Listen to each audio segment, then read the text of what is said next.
Your real job in life is to figure out what it is you are called to do. And you use a job until you can figure out what the calling is. Because a job is necessary to survive, and you live in a world where so in my early days, I had a job. I had a job until I could figure out what it was really, what that gave my life its purpose and meaning. And I'd gotten demoted in my job in Baltimore as an anchor woman because as they hired me, and then they decided I was the wrong color, and I was the wrong size, and I was the wrong, I had lots of problems, and they were trying to take me off the air. And they put me on a talk show one morning because they didn't know what to do with me. But I felt like this is what I'm supposed to do. All these years I've been misplaced in news. So, but the moment I did that talk show, I felt like, oh, I can be myself. And that was August 14th, 1978. And that was the beginning of fulfilling the calling. If you can find what is your passion, if you find what you love, you never get tired. Or if you do get tired, you're fueled by the energy of your work. So I know that I'm doing exactly what I'm supposed to be doing at this time. I also know that what this show can do in terms of being a voice in changing the world, it's just the beginning of what this show can do. It's fun to do things like this.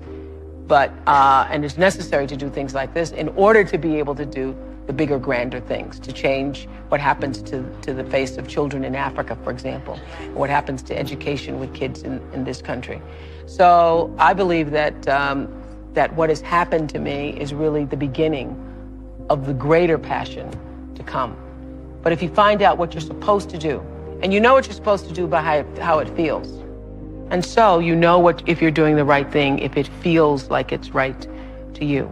And when you hit the thing that feels right, when you know it's the right thing, you know it's right because it gives you your juice, and you know it's right because you would do it for nothing.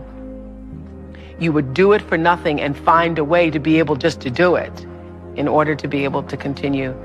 That's how you know you're doing what you're supposed to be doing.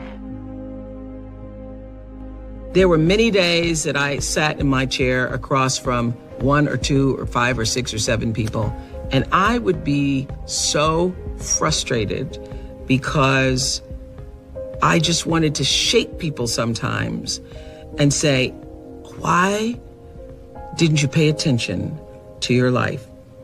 I said on the show, probably the producers tell me that they counted 33 times, but I know I thought it at least 1,000 times. I would say listening to your life as it whispers to you first so that it does not have to knock you upside the head with a brick or come crashing down on you as a brick wall is one of the greatest principles of life, because there are many things that happen in life that are beyond our control. Natural disasters, death, unexplained events. But there are also many, many, many things in life which we can control and become out of control because you're just not paying attention. You are sleepwalking through your life. And I have seen this so many times on the show. I wanted to take the guests and go, would you just pay attention? So this is what I've learned and how I've explained it to myself. Life whispers to you all the time. Your life is speaking to you all around, from the time you wake up in the morning and every single experience that's coming into your personal space, into your physical space. All of those experiences are speaking to you. They're telling you something about your life and about your circumstances. It whispers, and if you don't get the whisper gets louder.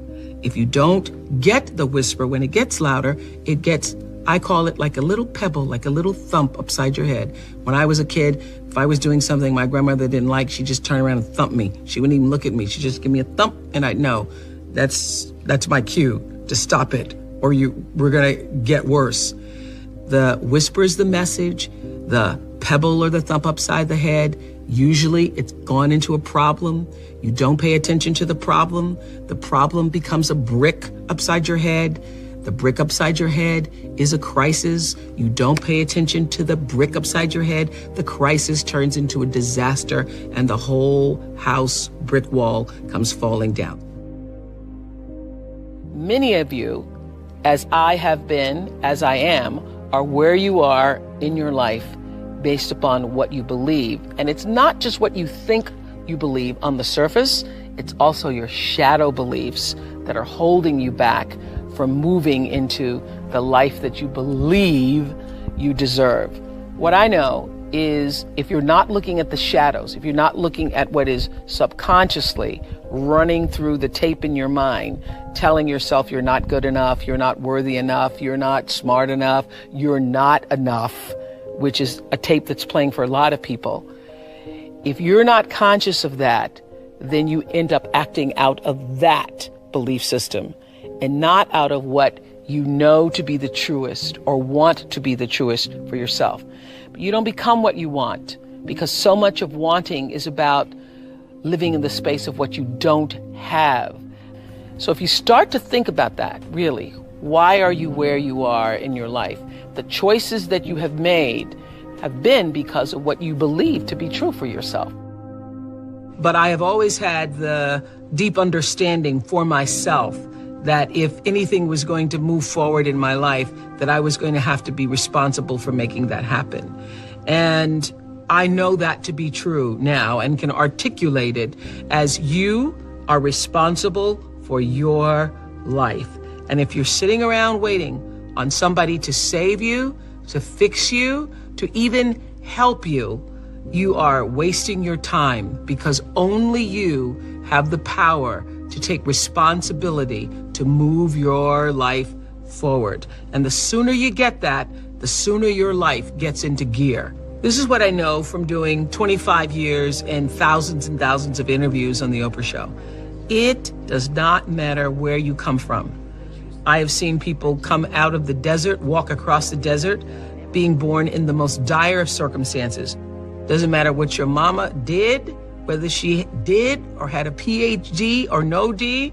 What matters is now, this moment, and your willingness to see this moment for what it is, accept it, forgive the past, take responsibility, and move forward.